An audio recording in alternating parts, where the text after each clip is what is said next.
Ne pregătim de ciorbă, ne pregătim pentru gura portiței. Zarzavatul vedeți aici. Avem pe masă dorada. O să vedeți filmarea. M-a afumat deja. Dorada, pui de rechin, calamar, sabiță.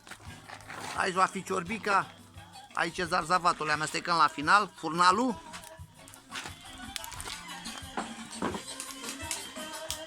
Aici se lucrează intens. Observați, da? Midi sau rapane, cum ziceți voi. Păsări, colibri, calamar, pește fără oase. Și ia uite aici. Vă place totul cu os. Și în direct acum să taie dorada.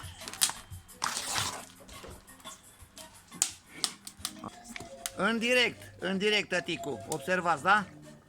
Vă place, da? Avem aici două furnale.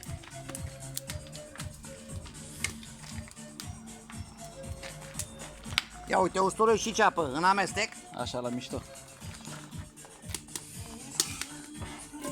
A? Asta vreau să-mi trimiteți. Natură, rustic, așa, după vremea lui Ion Creangă.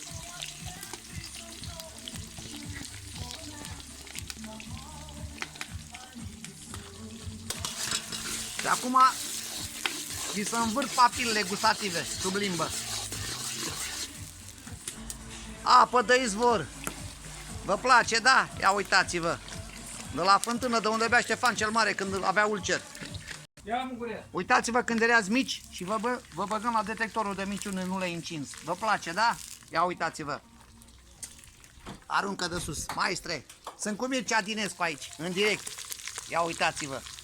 Asta vreau să faceți voi, mă. Nu mai mâncați în supermarket de la McDonald's. Cu mâna voastră otrăviți-vă. Ia uite ce am. Vă așteaptă. Au început să coloreze în roz, așa ca pasărea Phoenix. Ca flamengo. Calamarii și creveții storciți acum. Vă place, da? Lucrăm pe reprize. Să tai el, dar eu cu cealaltă nu tai.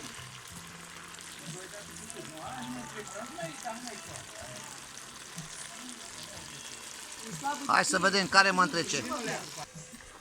Deci, ia uitați-vă. Cerculețele. Calamarii.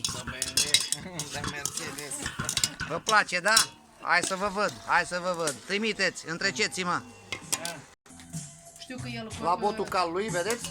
Se lucrează intensiv. O armată de oameni, nu decât filmez, n-am niciun merit, ca să știți. Vă place, da? Puțin ulei, vedeți?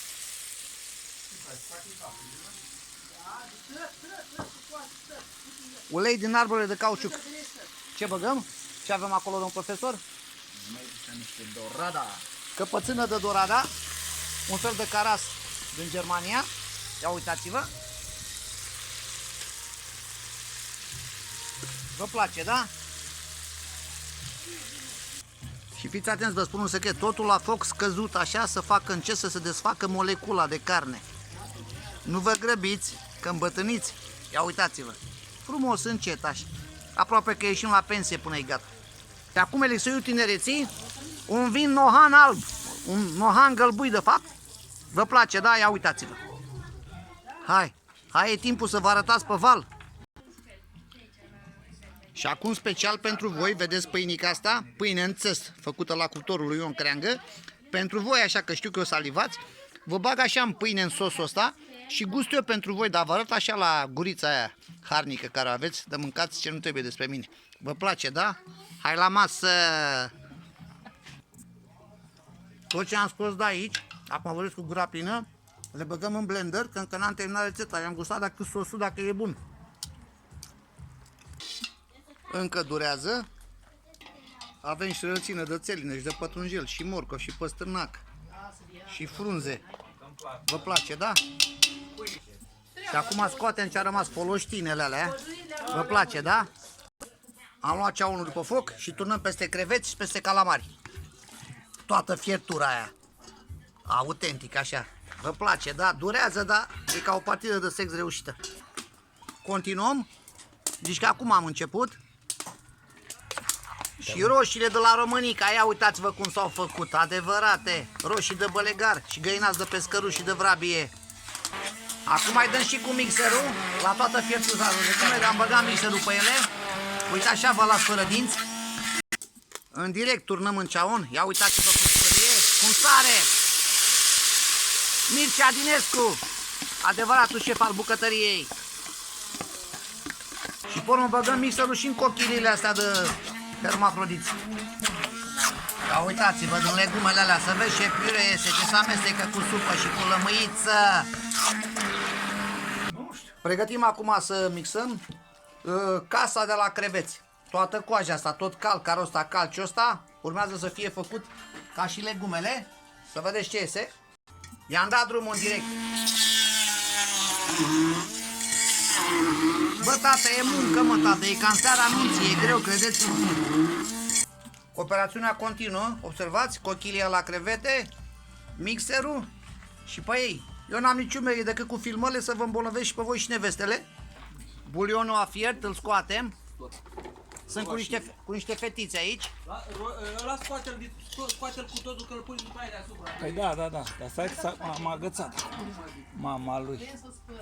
Lasă și... Și l-am pus aici lângă vița de vie. Acum scoatem tot ce a fost, toate cochiliile le scoatem. În direct aici. Ce să-i? Mai greu ca în seara anunții, credeți-mă. Acum le stoarcem la mână așa, ca pe purici. Vă place, da? Totul rustic. Am făcut și pisierul. Acum scoatem din zeamă așa ca să o degustăm. În flăcări. Cred că va ieși tulciorul, s-a întărit țâța, va ieși piatră. Nu băga mâna. Acum cu zeama asta opărită, bagă. Cu lingura, așa. Toată zeama aia de Uite așa, zarzabat. nu? Ia uitați-vă. Ce vorbesc, mă? Restaurant Michelin, 2000 de stele. Ia uitați-vă cum ne clătim acum. Observați, dacă la chiftele. Ce, mă? Organizație de teroriști. Și toată zeama aia iese din sita asta, se duce jos. Să vezi alivenci. Am pus și legumele. Tot așa le pasăm să curgă zeama din ele.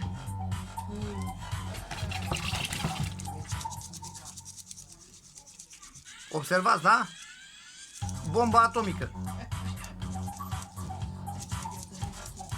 Ăsta îl pui tot sau tot așa faci până să scurge și până și vergi? Scurs tot, a? Da. Am vrut să... Le-am pus cu totul până la urmă. Observați, clătim tot, totul se recuperează, nu risipim nimic. Și acum, în direct, ia uitați-vă. O nebunie, să vezi ce iese. Vă place, da? Mai pune un pic de apă. Să punem astea pe moară. N-aveți idee ce urmează. Vreau cu încetinitorul. Apă.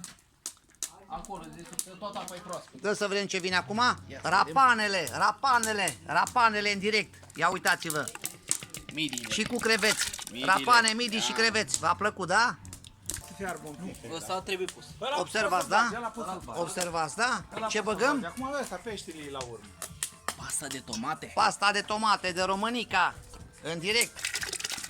A sărit pe voi, este? Hai.